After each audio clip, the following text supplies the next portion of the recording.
85. Yeah. Free car. Did you hear how like one of Yeah. Okay. Thank you. All right. Last question. This might be a little bit easier. Or opinion. Anybody else? Would you purchase that? Why or why not? And I kind of want to get like a male's perspective on this, since that's their target.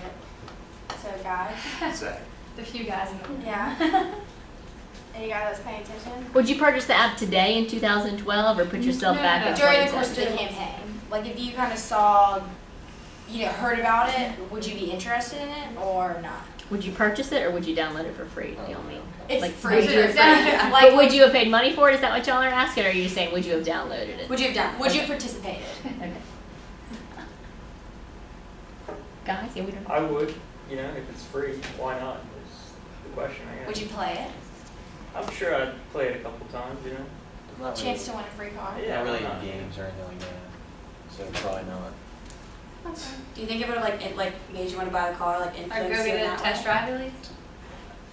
Potentially, it gives you a good look at the handling and the specifications of it, I guess, It's a good tool.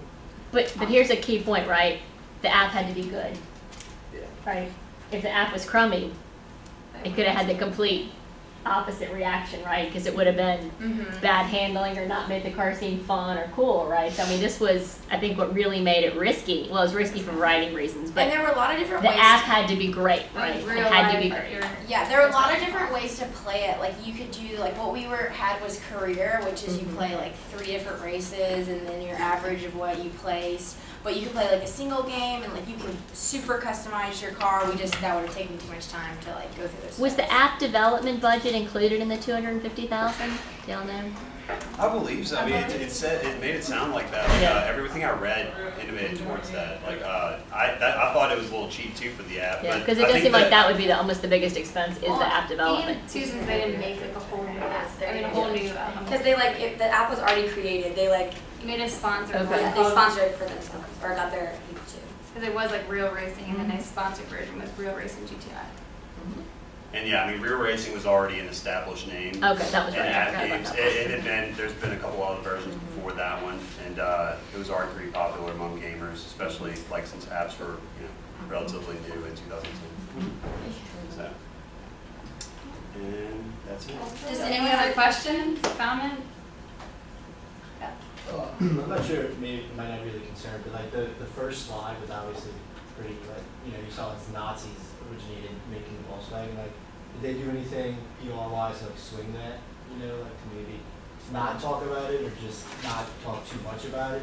The only thing is, I'm sure Hitler got on his bandwagon talking about it, but he just had the idea for it, and that was the picture was of him with Ferdinand Porsche, which is the Porsche dealership guy, but they never got to actually start making or producing the cars. So I didn't I read a whole bunch of different histories on it, and I didn't see any PR type thing. But I'm sure if the Wolfsburg, Germany hadn't been in British territory and Hitler had actually gotten to produce the cars, that everyone in Germany would have been driving it. But so only what I can assume. But Alan, probably the point you're trying to make is that at some point in their history, they had a big image problem to overcome, right? Right. Was their It did take them a couple years to break into Right. the American market because of the whole Nazi thing. And I think they've done a very good job of that. I've followed Volkswagen for a long time, and I'd never heard that before. Yeah, they focus. It's focused on German Did engineering. y'all know that about That's the pride. VW?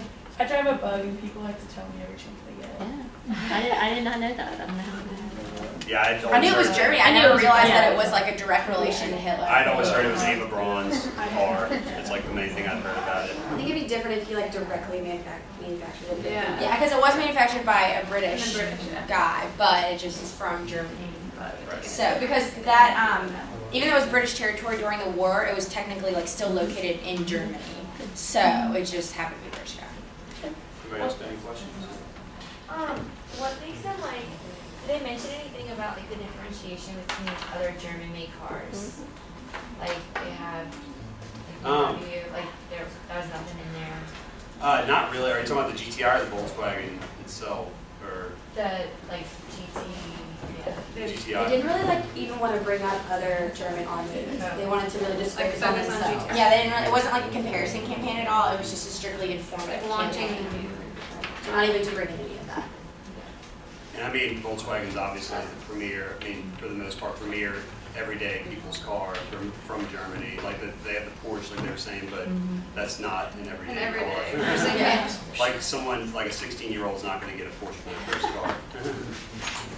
But, anyway, any other questions or? Well, thank y'all very much. That was really good.